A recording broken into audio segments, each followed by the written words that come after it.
Okay, so this is mostly for my mom. If anyone else wants to listen to me read a book, that's fine. But I am going right now, because my mom loves the sound of me reading. Love you, Mom. I'm going to be reading the Chronicles of Narnia. I'm going to try to do like at least a chapter each night, but I don't make futuristic promises. So I'm going to start from the very beginning again. So, yeah. This is the entire, like, all the Narnia books in one big old book. That's why it's so thick. Because it is the Chronicles. It's by C.S. Lewis. There's Aslan on the cover. So the Chronicles of Narnia in total has 7 books total. The first one is The Magician's Nephew. It's got a Pegasus and 2 kids on it as the, like, cover art. It has 15 chapters. So I'm gonna pretty much completely restart, even though I already read the first chapter with my mom before. So, yeah. Alright. Chapter 1. The Wrong Door. This is a story about something that happened long ago, when your grandfather was a child. It is a very important story because it shows how all the comings and goings between our own world and the land of Narnia first began.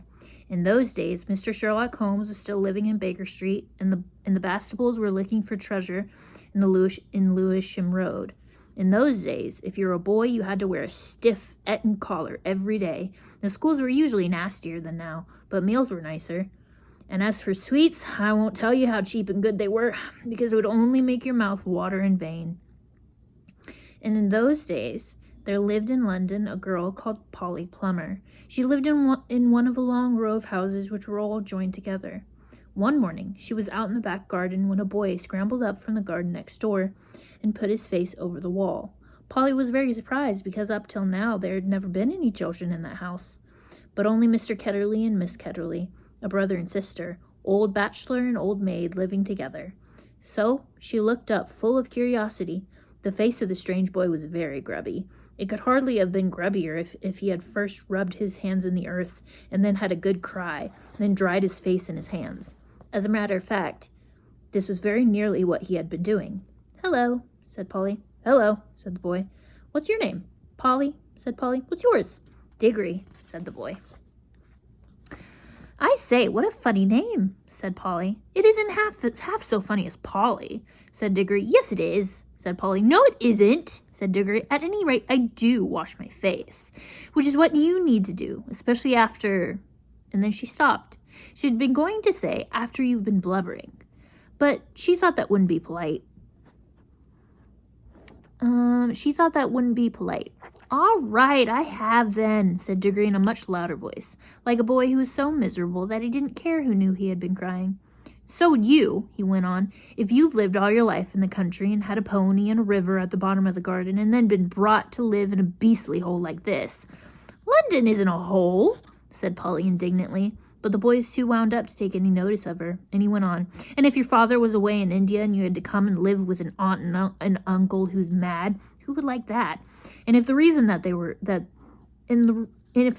that they were looking after your mother, and if your mother was ill and was going to die." Then his face went with the wrong sort of shape, as it does when you're trying to keep back your tears. "I didn't know, I'm sorry," said Polly humbly. And then, because she hardly knew what to say, and also to turn Digory's mind to cheerful subjects, she asked, "Is Mr. Ketterley really mad?" "Well, either he's mad," said Digory, "or there's some other mystery. He has a study on the top floor, and Aunt Letty says I must never go up there." Well, that looks fishy to begin with. And then there's another thing. Whenever he tries to say anything to me at mealtimes, he never even tries to talk to her. She always shuts him up. She says, "Don't worry the boy, Andrew," or "I'm sure Digory doesn't want to hear about that." Or else, "Now, Digory, wouldn't you like to go out and play in the garden?"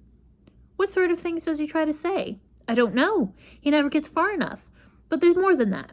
One night, it was last night in fact, as I was going past the foot of the attic stairs on my way to bed, and I don't much care for going past them either. I'm sure I heard a yell. Perhaps he keeps a mad wife shut up there. Yes, I've thought of that. Or perhaps he's a coiner. Or he must have been a pirate, like the man in the beginning of Treasure Island, and be always hiding from his old shipmates. How exciting, said Polly. I never knew your house was so interesting. You may think it interesting, said Digory, but you wouldn't like it if you had to sleep there. How would you like to lie awake listening for Uncle Andrew's steps to come creeping along the passage to your room? And he has such awful eyes. That was how Polly and Digory got to know one another. And as it was just the beginning of the summer holidays and neither of them was going to the sea that year, they met nearly every day. Their adventures began chiefly because it was one of the wettest and coldest summers there had been for years. That drove them to do indoor things, you might say. Indoor exploration is just wonderful how much exploring you can do with a stump of a candle in a big house, or in a row of houses. Polly had discovered long ago that if you opened a certain little door in the box room attic of her house, you would find the cistern and the dark place behind it, which you could get into by a little careful climbing. The dark place was like a long tunnel, with brick wall on one side and sloping roof on the other. In the roof, there was little chunks of light between the slats. There was no floor in this tunnel. You had to step from rafter to rafter. In between them, there was only plaster. If you moved on this, you would find yourself falling through the ceiling of the room below. Polly had used the bit of the tunnel just beside the cistern as a smuggler's cave. She had brought up bits of old packing cases and the seats of broken kitchen chairs and things of that sort, and spread them across from rafter to rafter so as to make a bit of floor. Here, she kept a cash box containing various treasures, and a story she was writing, and usually a few apples. She had often drunk a quiet bottle of ginger beer in there. The old bottles made it look more like a smuggler's cave. Sorry, my dog is trying to, sniff out something, so that's what that is. Buster, say hi. Hi. If you see his nose or his ear, that's just Buster. It's just Buster. Anyway. The old bottles made it look more like a smuggler's cave. Digory quite liked the cave. She wouldn't let him see the story, but he was more interested in exploring. Look here, he said. How long does this tunnel go on for? I mean, does it stop where your house ends? No, said Polly. The walls don't go out to the roof. It goes on. I don't know how far. Then we should get the length of the whole then we could get the length of the whole row of houses.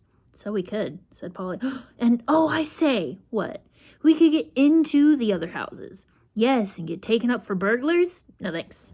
Don't be so jolly clever. I was thinking of the house beyond yours. What about it? Why, it's the empty one. Daddy says it's always been empty since we came here. I suppose we ought to have a look at it then, said Digory.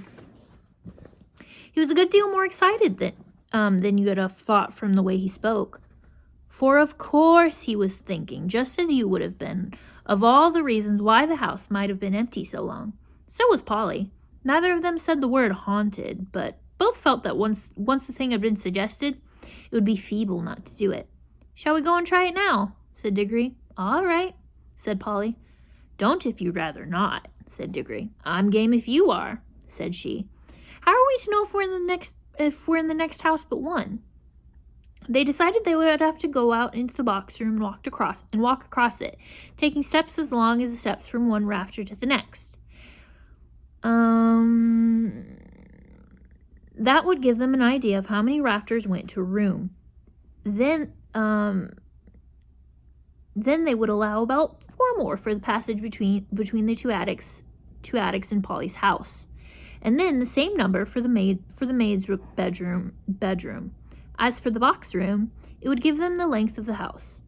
When they had done that distance twice, then they would be at the end of Digory's house. Any door they came to after that would let them into an attic of the empty house. But I don't expect it's really empty at all, said Digory. What do you expect? I expect someone lives there in secret, only coming in and out at night with a dark lantern. We shall probably discover a gang of desperate criminals and get a reward. It's all rot to say a house would be empty all those years unless there was some mystery. Daddy thought it must be the drains, said Polly. Pah! Grown-ups are always thinking of uninteresting explanations, said Digory. Now that they were talking by daylight in the attic instead of by candlelight in the smuggler's cave, it seemed much less likely that the empty house would be haunted. Buster, what are you doing? What? He's smelling for something, but I don't know what he's smelling for. Whatever.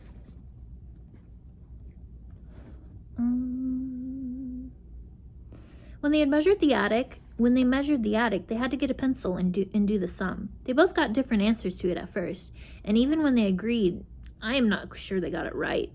They were in a hurry to start on the exploration. We mustn't make a sound, said Polly as they climbed in again behind the cistern. Because it was such an important occasion, they took a candle each. Polly had a good store of them in her cave. It was very dark and dusty, and draughty, and they stepped from rafter to rafter to rafter without a word, except when they whispered to one another, We're opposite your attic now, or this must be halfway through our house. And neither of them stumbled, and the candles didn't go out, and at last they came where they could see a little door in the brick wall to their right. There was no bolt or handle on this side of it, of course, for the door had been made for getting in, not for getting out. But there was a catch, as there often is on the inside of a cupboard door, which they felt sure they would be able to turn. Shall I? Said Digory. I'm game if you are, said Polly, just as she had said before. Both felt that it was becoming very serious, but neither would draw back.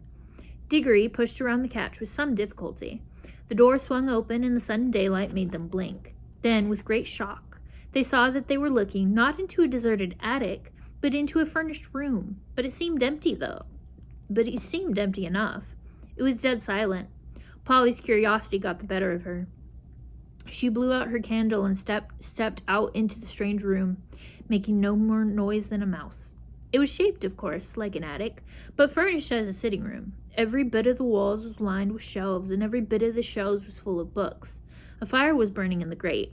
You remember that it was a very cold, wet summer that year. And in front of the fireplace, with its back towards them, was a high-backed chair. Between the chair and Polly, and filling most of the middle of the room, was a big table piled with all sorts of things. Printed books, and books of the sort you write in, and ink bottles, and pens, and sealing wax, and a microscope. But what she noticed first was a bright red wooden tray with a number of rings on it. They were in pairs, a yellow one and a green one together, then a little space, then another yellow one and another green one. They were no bigger than ordinary rings, and no one could help noticing them because they were so bright. They were the most beautiful, shiny little things you can imagine. If Polly had been very little younger, she would have wanted to put one in her mouth. The room was so quiet that you noticed the ticking of the clock at once, and yet, as she now found, it was not absolutely quiet either. There was a very, very faint humming sound. If hoovers had been invented in those days, Polly would have thought that it was the sound of the hoover being worked a long way off, several rooms away and several floors below. But it was a nicer sound than that, and a more musical note, only so faint that you could hardly hear it. It's all right, there's no one here, said Polly over her shoulder to Digory. She was speaking above a whisper now, and Digory came out, blinking and looking extremely dirty, as indeed Polly was too. This is no good, he said. It's not an empty house at all. We'd better bunk before anyone comes. What do you think those are? Said Polly, pointing at the colored rings. Oh, come on, said Digory. The sooner... He never finished what he was going to say, for at that moment something happened. The high-backed chair in front of the fire moved suddenly, and there rose up out of it, like a pantomime demon coming out of a trapdoor, the alarming form of Uncle Andrew. They were not in the empty house at all. They were in Digory's house, and in the forbidden study. Both children said, "Uh-oh," and realized their terrible mistake. They felt they ought to have known all along that they hadn't gone nearly far enough. Uncle Andrew was tall and very thin. He had a long, clean-shaven face with a sharply pointed nose and extremely bright eyes and great tousled mop of gray hair. Digory was quite speechless, for Uncle Andrew looked 1,000 times more alarming than he had ever looked before. Polly was not so frightened yet, but she soon was. For the very first thing Uncle Andrew did was to walk across to the door of the room, shut it, and turn the key in the lock. Then he turned round, fixed the children with his bright eyes, and smiled, showing all his teeth. "There," he said, "now my fool of a sister can't get at you." It was dreadfully unlike anything a grown-up would be expected to do. Polly's heart came into her mouth, and she and Digory started backing towards the little door they had come in by. Uncle Andrew was too quick for them. He got behind them and shut that door too, and stood in front of it. Then he rubbed his hands and made his knuckles crack. He had very long, beautifully white fingers. "I'm delighted to see you," he said. "Two children are just what I wanted." "Please, Mr. Ketterly, it's nearly my dinner time, and I've got to go home. Will you let us out, please?" "Not just yet," shouted Uncle Andrew. "This is too good an opportunity to miss. I wanted two children, you see.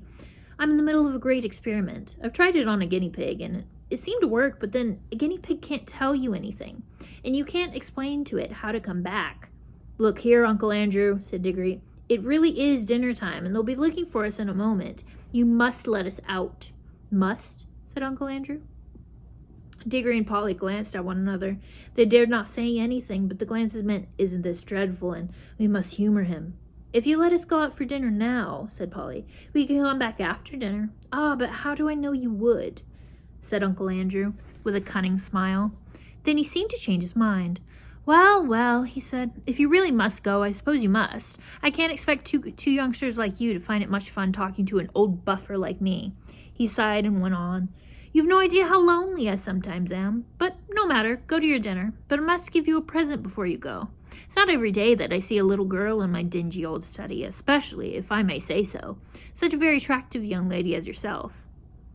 Polly began to think he must not really be mad after all. "Wouldn't you like a ring, my dear?" said Andrew to Polly. "Do you mean one of those yellow and green ones?" said Polly. "How lovely." "Not a green one," said Uncle Andrew. "I'm afraid I can't give the green ones away, but I'd be delighted to give you any of the yellow ones. With my love, come and try one on." Polly had now quite got over her fright, and felt sure that the old gentleman was not mad.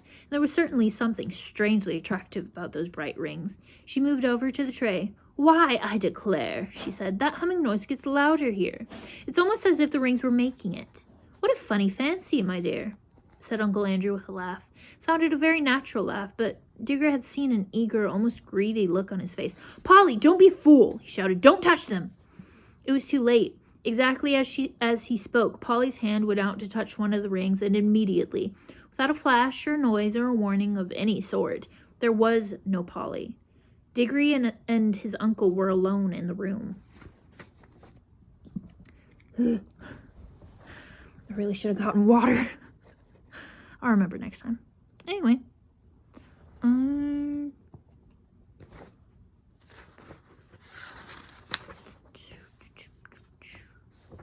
Okay, so this is the chapter 1 art. I think that's the Smuggler's Cave. And then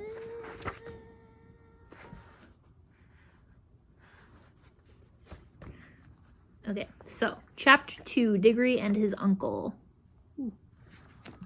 This is the chapter 2 art. We'll find out what it means as the story goes on.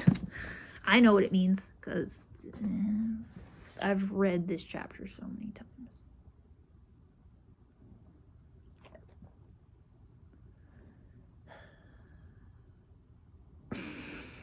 There's Buster's nose. Hi, bud. Anyway. Chapter 2, Digory and his uncle. It was so sudden and so horribly unlike anything that had ever happened to Digory, even in a nightmare, that he let out a scream. Instantly, Uncle Andrew's hand was over his mouth. "None of that!" he hissed in Digory's ear. "If you start making a noise, your mother will hear it, and you know what a fright might do to her." As Digory said afterwards, the horrible meanness of getting a chap in that way almost made him sick. But of course he didn't scream again. "That's better," said Uncle Andrew. "Perhaps you couldn't help it. It is a shock when you first see someone vanish. Why, it gave even me a turn when the guinea pig did it the other night." "Was that when you yelled?" said Digory. "Oh, you heard that, did you? I hope you haven't been spying on me." "No, I haven't," said Digory indignantly. "But what's happened to Polly?" "Congratulate me, my dear boy," said Uncle Andrew, rubbing his hands. My experiment has succeeded. The little girl's gone, vanished, right out of the world. What have you done to her? Sent her to another place. What do you mean? Said Digory. Uncle Andrew sat down and said, Well, I'll tell you all about it. Have you ever heard of old Mrs. LeFay? Wasn't she a great aunt or something? Said Digory. Not exactly, said Uncle Andrew. She was my godmother. That's her there on the wall. Digory looked and saw a faded photograph. It showed the face of an old woman in a bonnet, and he could now remember that he had once seen a photo of the same face in an old drawer at home in the country. He had asked his mother who it was, and Mother had not seemed to want to talk about the subject much. It was not at all a nice face, Digory thought, though of course with those early photographs one could never really tell. Wasn't there something wrong about her, Uncle Andrew? He asked. Well, said Uncle Andrew with a chuckle, it depends what you call wrong. People are so narrow-minded. She certainly got queer later in life. Did very unwise things. That was why they shut her up. In an asylum, do you mean? Oh, no, said Uncle Andrew in a shocked voice. Nothing of that sort. Only in prison. I say, said Digory. What had she done? Ah, poor woman, said Uncle Andrew. She had been very unwise. There were a good many different things. We needn't go into all that. She was always very kind to me. But look here, what has all this got to do with Polly? I do wish you'd all in good time, my boy, said Uncle Andrew. They let old Mrs. LeFay out before she died, and I was one of the very few people whom she would allow to see her in her last illness. She had got to dislike ordinary and ignorant people, you understand? I do myself, but she and I were interested in the same sort of things. It was only a few days before her death that she told me to go to an old bureau in her house and open a secret drawer and bring her a little box that I would find there. The moment I picked up that box, I could tell by the prickling in my fingers that I held some great secret in my hands. She gave it to me and made me promise that as soon as she was dead, I would burn it, unopened, with certain ceremonies. That promise I did not keep. Well, then, it was jolly rotten of you, said Digory. Rotten, said Uncle Digory with a puzzled look. Oh, I see. You mean that little boys ought to keep their promises? Very true, most right and proper, I'm sure, and I'm very glad you have been taught to do it. But of course you must understand that rules of that sort, however excellent they may be for little boys and servants and women and even people in general, can't possibly be expected to apply to profound students and great thinkers and sages. No, Digory. Men like me, who possess hidden wisdom, are freed from common rules, just as we are cut off from common pleasures. Ours, my boy, is a high and lonely destiny. As he said this, he sighed and looked so grave and noble and mysterious that for a second, Digory really thought that he was saying something rather fine. But then he remembered the ugly look he had seen on his uncle's face the moment before Polly had vanished. And all at once he saw through Uncle Andrew's grand words. All it means, he said to himself, is that he thinks he can do anything he likes and get anything he wants. Of course, said Uncle Andrew, I didn't dare open the box for a long time, for I knew it might contain something highly dangerous. For my godmother, she was a very remarkable woman. The truth is, she was one of the last mortals in this century who had fairy blood in her. She said there had been two others in her time. One was a duchess and the other a charwoman. In fact, Digory, you are now talking to the last man, possibly, who really had a fairy godmother. There, that'll be something for you to remember when you are an old man yourself. I bet she was a bad fairy, thought Digory, and added out loud, but what about Polly? How you do harp on that, said Uncle Andrew, as if that was what mattered. My first task was, of course, to study the box itself. It was very ancient, and I knew enough even then to know that it wasn't Greek or old Egyptian or Babylonian or Hittite or Chinese. It was older than any of those nations. Ah, that was a great day when I at last found out the truth. The box was Atlantean. It came from the lost island of Atlantis. That meant it was centuries older than any of the Stone Age things they dig up in Europe. And it wasn't a rough, crude thing like them either. For in the very dawn of time, Atlantis was already a great city with palaces and temples and learned men. He paused for a moment, as if he expected Digory to say something. But Digory was liking his uncle more every minute, so he said nothing. Meanwhile, continued Uncle Andrew, I was learning a good deal in other ways. It wouldn't be proper to explain them to a child, about magic in general. That meant that I came to have a fair idea what sort of things might be in the box. By various tests, I narrowed down the possibilities. I had to get to know some devilish queer people, and go through some very disagreeable experiences. That was what turned my head gray. One doesn't become a magician for nothing. My health broke down in the end, but I got better. And at last I actually knew. Although there was not really the least chance of anyone overhearing them, he leaned forward and almost whispered as he said, "The Atlantean box contained something that had been brought from another world when our world was only just beginning." "What?" said Digory, who was now interested in spite of himself.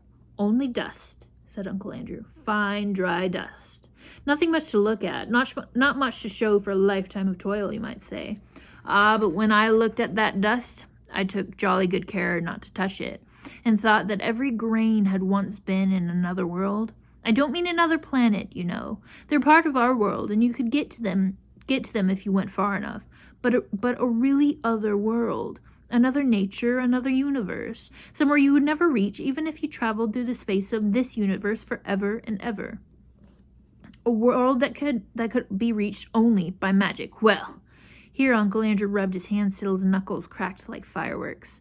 "I knew," he went on, "that if you could only get to the right form, that dust would draw you back to the place it had come from. But the difficulty was to get it into the right form. My earliest experiments were all failures. I tried them on guinea pigs. Some of them only died. Some exploded like little bombs." "It was a jolly cruel thing to do," said Digory, who had once had a guinea pig of his own.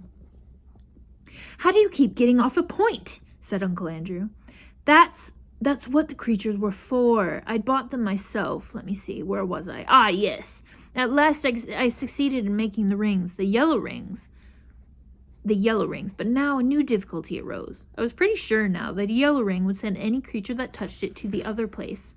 But what would be the good of that if I couldn't get them back to tell me what they had found there? "And what about them?" said Digory. "A nice mess they'd be in if they couldn't get back." "You will keep on looking at everything from the wrong point of view," said Uncle Andrew with a look of impatience. "Can't you understand that Can't you understand that the thing is a great experiment? The whole point of sending anyone to the other place is that I want to find out what it's like." "Well, why didn't you go yourself then?" Digory had hardly ever seen anyone look so surprised and offended as his uncle did at the simple question. Me, he exclaimed. "The boy must be mad, a man at my time of life and in my state of health, to risk the shock and the dangers of being flung suddenly into a different universe. I never heard anything so preposterous in my life. Do you realize what you're saying? Think what another world means. You might meet anything. "And I suppose you sent Polly into it then," said Digory. His cheeks were flaming with anger now. "And all I can say," he added, even if you are my uncle, "is that you've behaved like a coward, sending a girl to a place you're afraid to go yourself." "Silence, sir," said Uncle Andrew, bringing his hand down on the table.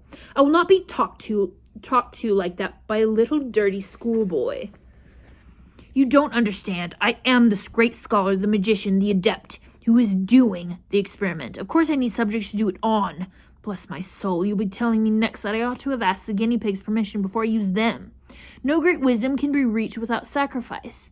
But the idea of my going myself is ridiculous. It's like asking a general to fight as a common soldier. Supposing I get killed, what would become of my life's work?" "Oh, do stop joking," said Digory. "Are you going to bring Polly back?" "I was going to tell you, when you so rudely interrupted me," said Uncle Andrew, "that I did at last find a way of doing the return journey. The green rings draw you back, but Polly hasn't got a green ring." "No," said Uncle Andrew with a cruel smile. "Then she can't get back," shouted Digory, "and it's exactly the same as if you'd murdered her." "She can get back," said Uncle Andrew. "Someone else will go after her, wearing a yellow ring himself, and taking 2 green rings, one to bring himself back, and one to bring her back." And now, of course, Digory saw the trap in which he was caught, and he stared at Uncle Andrew, saying nothing. With his mouth wide open, his cheeks had gone very pale. My throat is dry. I'm almost on 2 chapters.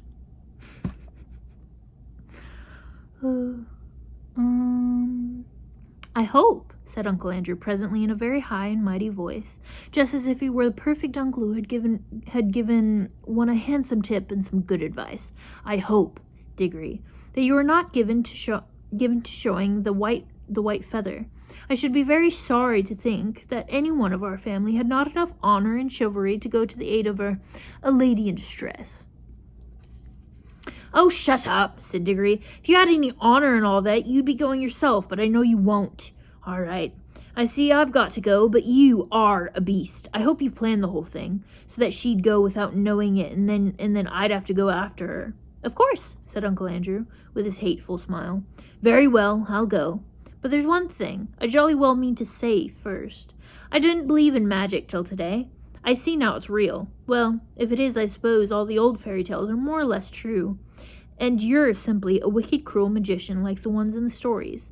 Well, I've never read a story in which people of that sort weren't paid out in the end.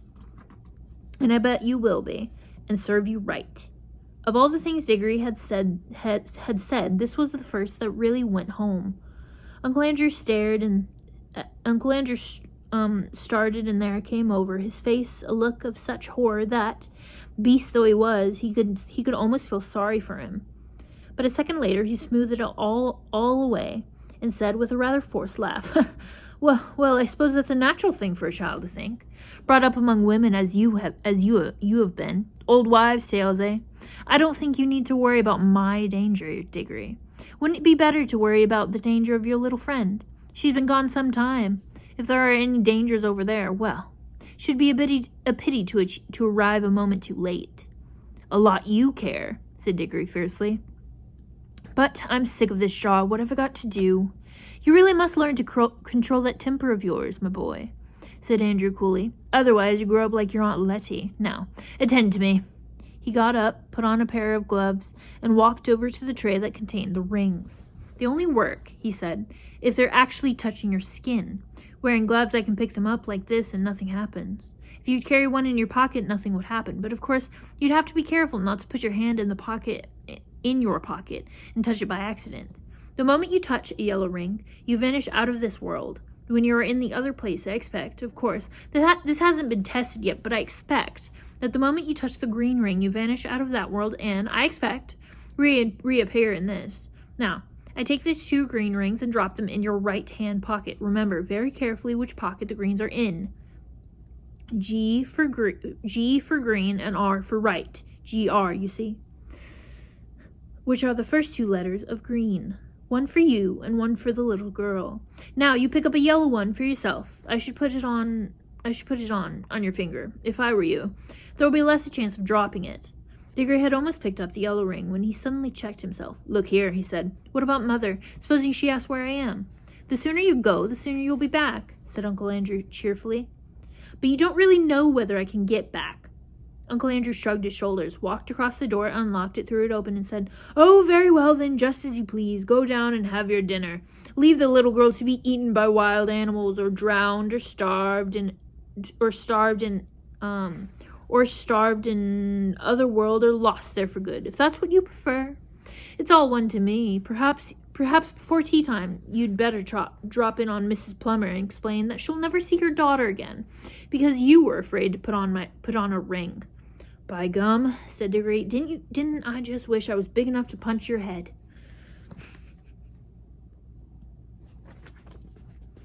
Then he buttoned up his coat, took a deep breath, and picked up a ring. And he thought then, as he always thought afterwards too, that he could not decently have done anything else.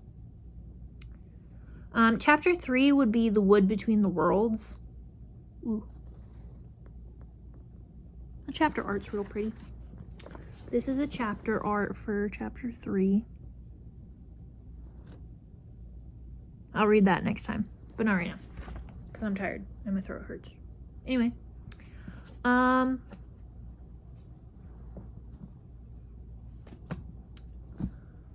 you, Mom. Good night. See you tomorrow.